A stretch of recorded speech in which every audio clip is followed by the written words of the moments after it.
अस्सलाम वालेकुम everyone, I hope you will be fine. आज पीरा एसडीओ प्रिपरेशन का फिफ्थ लेक्चर है, ठीक है। और आज क्या हम करेंगे, आज हम चैप्टर नंबर 4 डिस्कस करेंगे जो कि है हियरिंग ऑफिसर। हियरिंग बच्चों क्या होती है? हियरिंग कहते हैं समाअत को, ठीक है। इसका मतलब ये है कि ये कोई ऐसा ऑफिसर है जिसके पास कोई जुडिशियल पावर्स हैं, जैसे ना जुडिशरी के पास पावर्स होती हैं, ये बिल्कुल उसी तरह का एक ऑफिसर है। तो आज हम इसको डिस्कस करेंगे। बहुत ही आसान चैप्टर है, ठीक है। जस्ट आपने इस वीडियो को देखना है और आपको जो है वो इस चैप्टर के हर हर जो है वो सेक्शन और सब सेक्शन की समझ आ जाएगी। ये सेक्शन 16 से स्टार्ट हो रहा है। हियरिंग ऑफिसर क्या है? हियरिंग ऑफिसर शेल अपॉइंट और authorise an officer of Pakistan administrative service, यानी कि पीएस ऑफिसर होगा, ठीक है। ये सीएसएस का एक ग्रुप है, या फिर पीएमएस ऑफिसर, ठीक है। और provincial management service of BPS 17, 17वें स्केल का बंदा होगा। इसका मतलब ये है कि ये कौन होगा? ये कोई एसी हो सकता है आमतौर पे, या कोई एडीसी भी हो सकता है, एडिशनल डिप्टी कमिश्नर जनरल भी हो सकता है,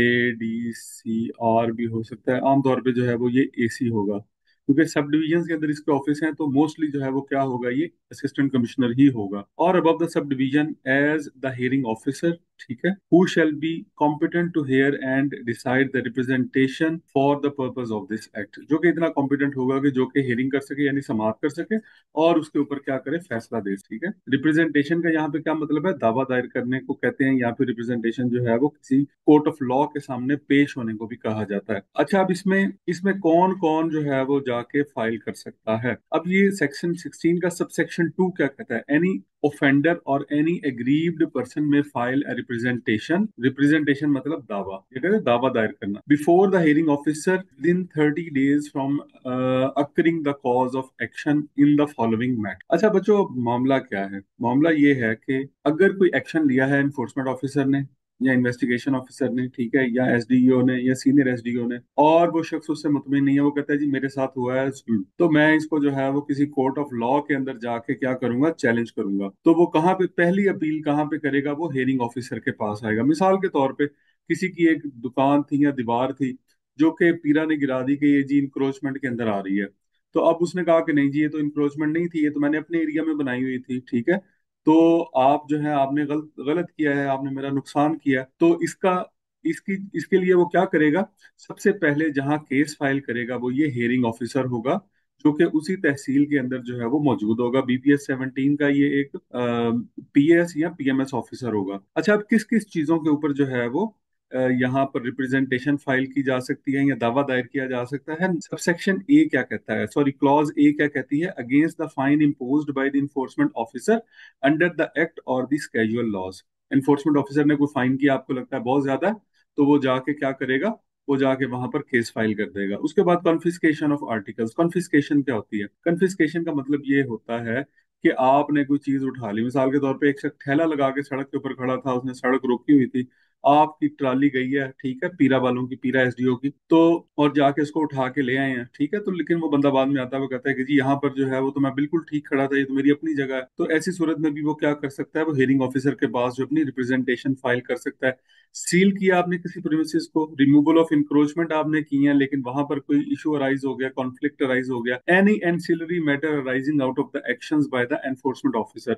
एनफोर्समेंट ऑफिसर ने कोई भी एक्शन लिया और उसकी वजह से कोई भी जो है वो सिचुएशन क्रिएट होती है, और किसी को ये लगता है कि मेरे साथ जुल्म हुआ है, तो वो यहाँ आके हियरिंग ऑफिसर के पास अपनी रिप्रेजेंटेशन फाइल कर सकता है।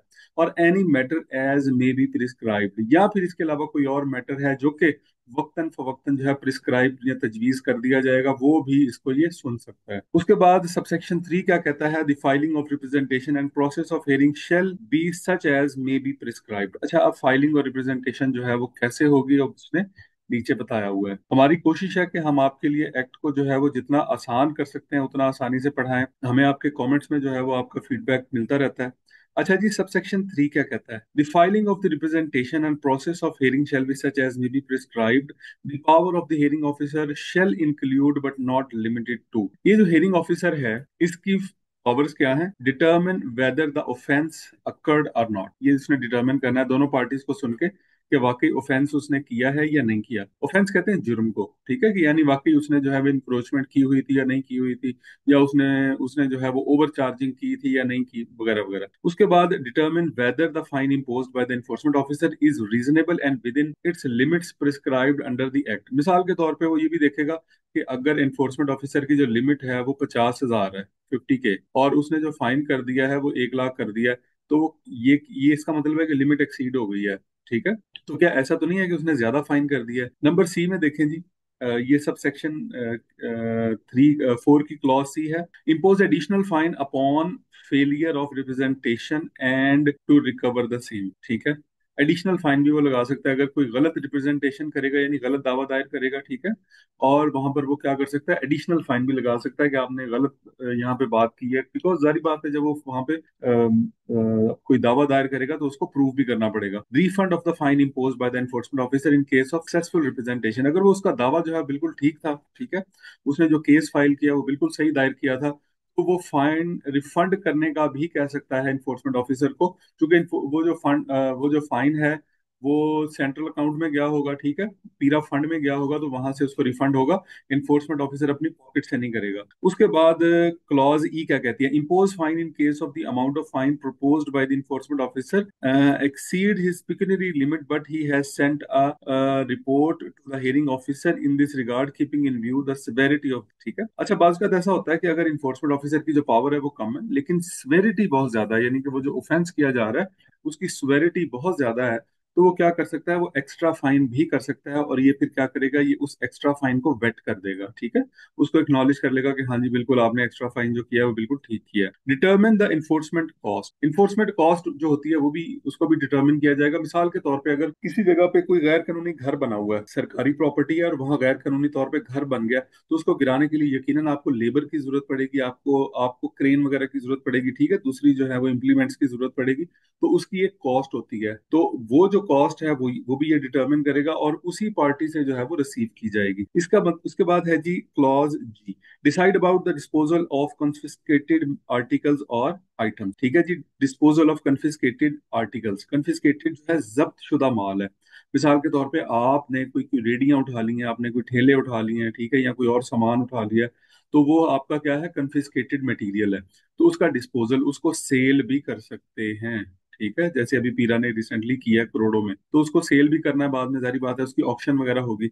Decide about the sealed premises, अगर कोई प्रेमिसेस जो है वो इन्फोर्समेंट ऑफिसर ने सील कर दिया है, तो उसके ऊपर भी डिसीजन जो है वो कौन लेगा, वो हेयरिंग ऑफिसर लेगा, अगर उसके पास ये केस फाइल होता है तो। क्योंकि जब सीलिंग हो जाती है ना, तो उसके बाद फिर हेयरिंग होती है, हेयरिंग के लिए हेयरिंग ऑफिसर के पास लाजमी जाना पड़ेगा। इसी तरह से जब कोई ईपीओ सर्व किया जाता है ना, इसको कहते हैं ईपीओ, इमरजेंसी प्रोहिबिशन ऑर्डर, कोई काम जो है वो फौरी तौर पे इन्फोर्समेंट ऑफिसर ने रुकवा दिया, सरकारी जमीन थी उसके ऊपर कोई जो है अपनी कंस्ट्रक्शन कर रहा था, तो पीरा वालों ने, या ठीक है किसी ने, यानी कि वो रोड थी, रोड की जगह थी, वहां पर जो है वो कोई थड़ा बन रहा था, कोई पेवमेंट बन रही थी, तो उसको फौरी तौर पे रुकवा दिया।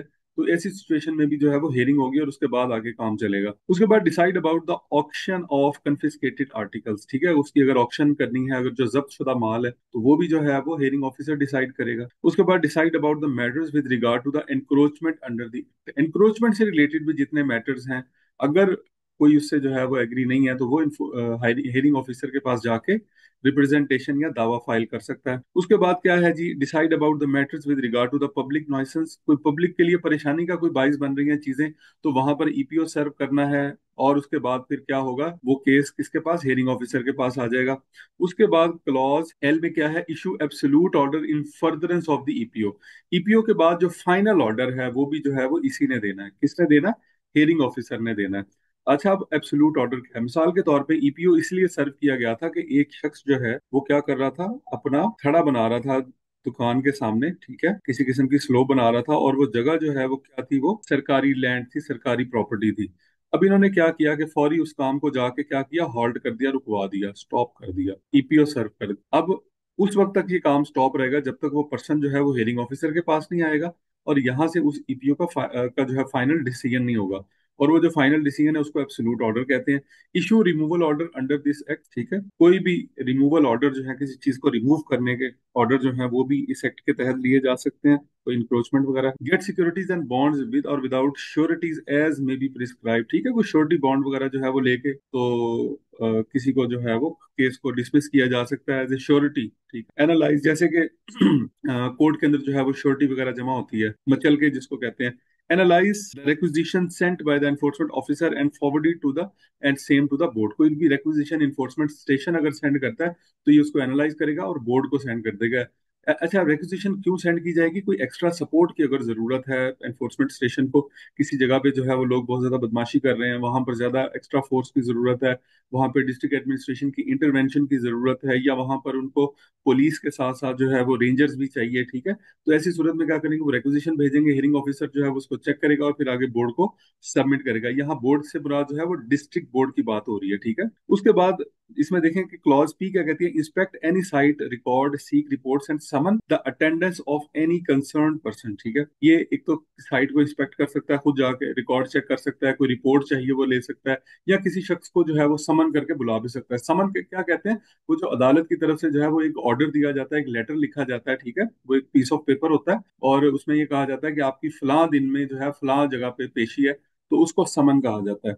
उसके बाद है जी clause Q, issue notice to the offenders and concerned persons under this act और कैजुअल लॉज, ठीक है। इनको नोटिस इशू करके बुला लेगा, ऑफेंडर को भी और कंसर्न पर्सन को भी, कि आपके खिलाफ जो है वो कोई कोई मसला आपका चल रहा है, तो आए आके इसको इसको डिस्कस करें और इसको जो है वो यहाँ पर अपनी रिप्रेजेंटेशन जो है वो इसको इंश्योर करें। उसके बाद है initiate, conduct and facilitate the inquiries. कोई भी इंक्वायरी जो है उसको इनिशिएट कर सकता है, कंडक्ट कर सकता है, कोई इंक्वायरी चल रही है उसको फैसिलिटेट कर सकता है, ठीक है, तो ये भी इसका काम है। यानी कोई मैटर अगर डिसाइड नहीं हो रहा, फर्दर इंक्वायर करने की जरूरत है, तो वो इंक्वायरी भी हो सकती है। और उसके बाद क्लॉज एस है, take into account any mitigating और एग्रावेटिंग फैक्टर। इसके अलावा जो है इसने कुछ मिटिगेटिंग फैक्टर्स होते हैं, कुछ एग्रावेटिंग फैक्टर होते हैं। मिटिगेटिंग फैक्टर का मतलब ये है कि ऐसी चीजें जो कि ऑफेंडर के हक में जाती है। मिसाल के तौर पे मिटिगेटिंग फैक्टर का मतलब यह है कि जो कि उसकी सजा कम कर सकते हैं। मिसाल के तौर पे किसी ने पहली बार इंक्रोचमेंट की, या पहली बार ओवर चार्जिंग की है, या कोई छोटा बच्चा है उसको पता नहीं है, ठीक है, पहले फादर काम करते थे, अब उनकी उनकी डेथ हो गई है, उसके बाद बच्चा जो है वो दुकान पे बैठता है,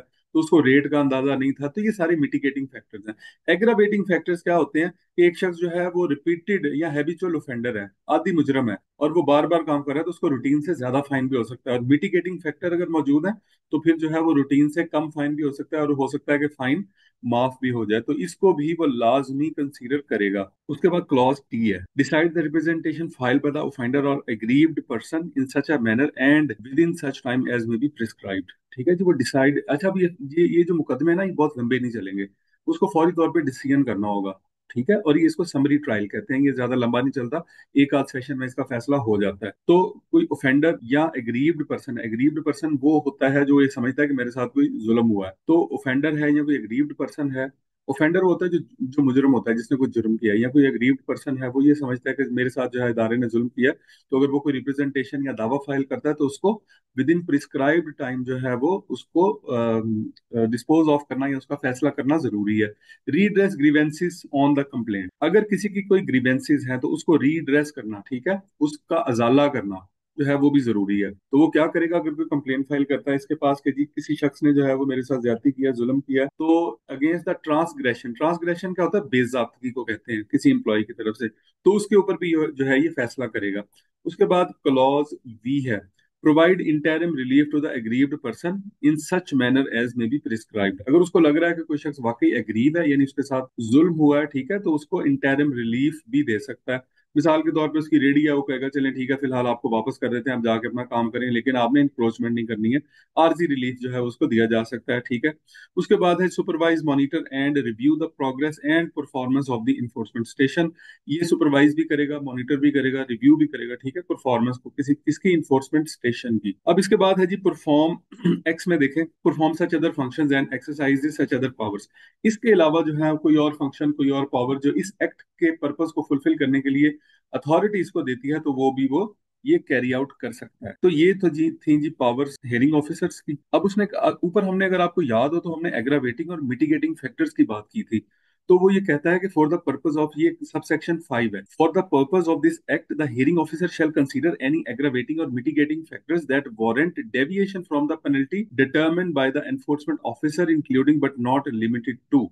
उसने कहा है कि यहाँ पर आपने एग्रावेटिंग फैक्टर्स और मिटिगेटिंग फैक्टर्स, यानी ऐसे काम, ऐसी चीजें जो कि सजा का जो स्कोप है उसको बढ़ा देती हैं या कम कर देती हैं, ठीक है, इंटेंसिटी को, तो उसको भी आपने कंसीडर करना है। अब वो कौन कौन से हो सकती हैं? The gravity and duration of the offence, gravity and duration, यानी कि उसकी सीरियसनेस कितनी है। मिसाल के तौर पे कोई बेचारा रेडी लगा के खड़ा है, तो मैक्सिमम आप क्या करेंगे, उसको, उसकी अगर रेडी उठा लिया वापस कर देंगे, थोड़ा बहुत फाइन कर देंगे या वैसे ही उसको दे देंगे, वार्निंग दे देंगे, ठीक है। लेकिन अगर किसी शख्स ने कोई परमानेंट कोई चीज बना ली, अपनी दुकान जो है वो इतनी आगे बढ़ाई है कि उसने सारा फुटपाथ ही जो है अंदर ले लिया है, तो ये देखें इसकी ग्रेविटी ज्यादा है, ठीक है। यहाँ ड्यूरेशन ऑफ ऑफेंस का मतलब ये है कि वो कितने सालों से पिछले से ये काम कर रहा है। पता लगता है जी पिछले 20 साल से जो है वो जो है वो क्या कर रहा है, वो उसने फुटपाथ बंद किया हुआ है या गली का रास्ता बंद किया हुआ है या कोई और पब्लिक नॉइसेंस का जो है वो बाइस बन रहा है।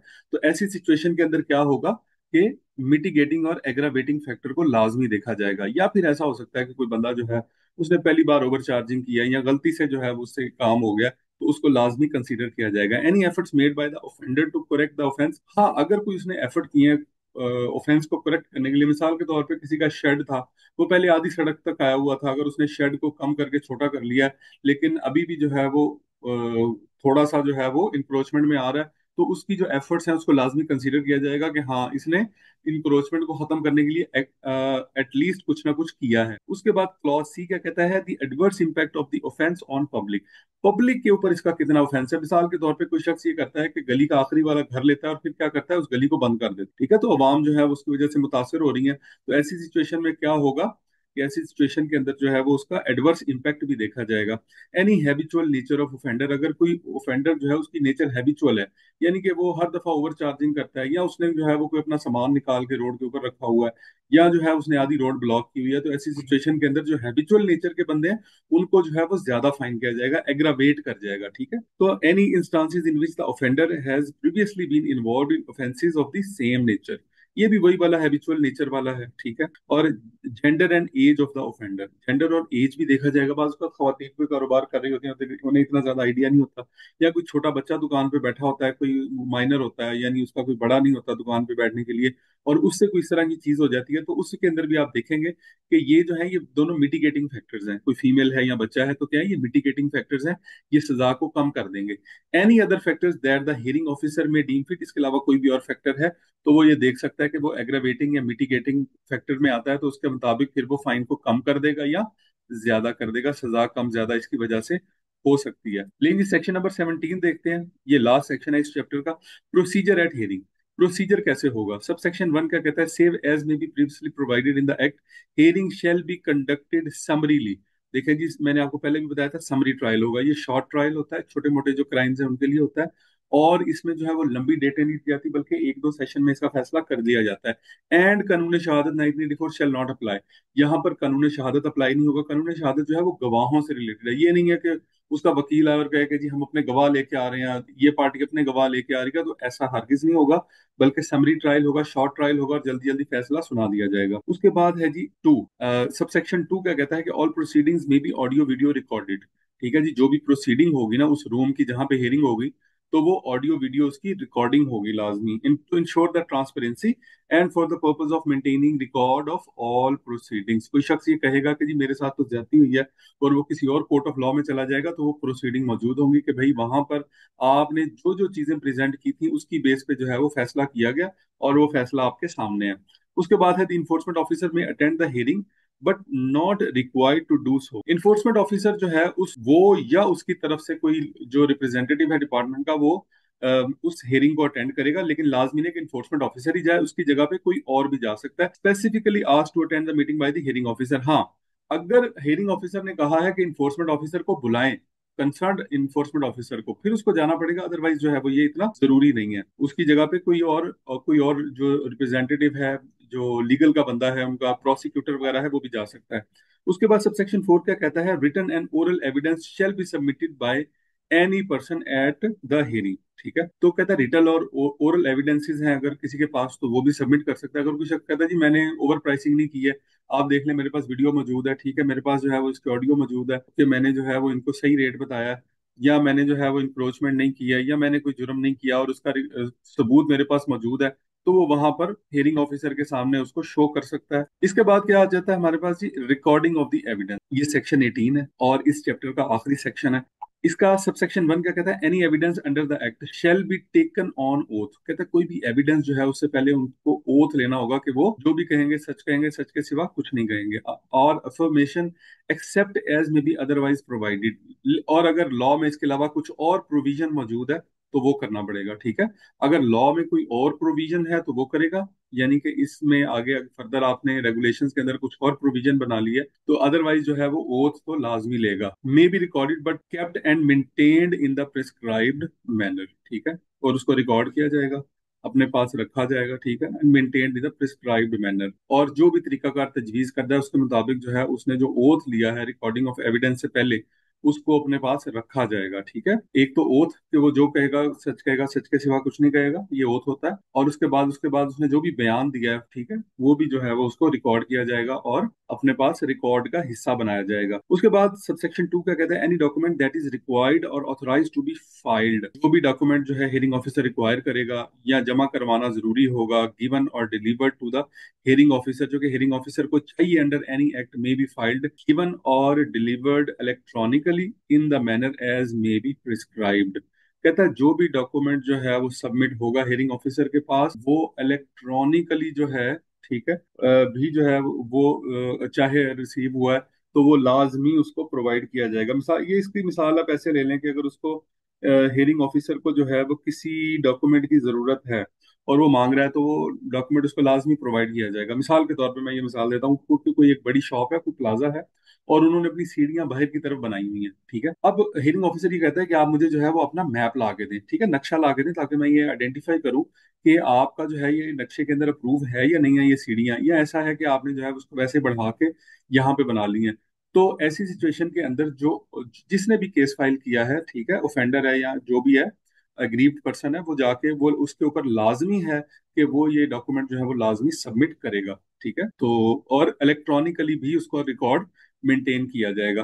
तो this is all about chapter number 4। I hope कि आप लोगों को इसकी समझ आई होगी। अगर इसमें से किसी किसी पर्टिकुलर पॉइंट की आपको समझ ना आए तो आप उसका जो है वो हवाला देके उसके सेक्शन का, उसके सब सेक्शन का आप मुझे कमेंट्स में भी पूछ सकते हैं। और इसके अलावा हमारा जो एडमिन का नंबर है उसके ऊपर आप मैसेज करके, व्हाट्सएप करके, वॉइस नोट के जरिए जो है वो भी आप इसके बारे में मजीद गाइडलाइन हासिल कर सकते हैं। मैं नंबर लिख देता हूँ, ये जो कॉन्टैक्ट नंबर है। ठीक है, और बच्चे हमसे काफी सारे राब्ता कर रहे हैं। अगर जो हमारी क्लासेस हैं वो तो सारी की सारी यूट्यूब पे होंगी और आप लोगों के लिए बिल्कुल फ्री ऑफ कॉस्ट हैं। अगर इसके अलावा कोई बच्चे जिनको नोट्स चाहिए या फिर बच्चे जो हैं जो टेस्ट देना चाहते हैं, ठीक है, तो उनके लिए जो है वो भी जो है वो इस एडमिन के इस नंबर पे राब्ता करेंगे तो वो अपने आप को रजिस्टर्ड करवाएं। और अगर नोट्स और टेस्ट उनको चाहिए, अदरवाइज जो है वो आपके लिए ये काफी है, सफिशिएंट है, इधर से ही आप तैयारी कर लें। ठीक है, लेकिन अगर नोट्स आपको चाहिए आपके पास और अगर आप टेस्ट वगैरह देना चाह रहे हैं तो टेस्ट जो है वो वीकली होंगे और नोट्स जो है वो आपको जैसे जैसे हम यहाँ पढ़ाते जाएंगे वैसे वैसे नोट्स आपको साथ साथ मिलते चले जाएंगे। तो आई होप आज की इस क्लास ने आपके नॉलेज में इजाफा कर दिया होगा। अपना फीडबैक हमें जरूर बताइएगा। Wish you all the best. Allah Hafiz.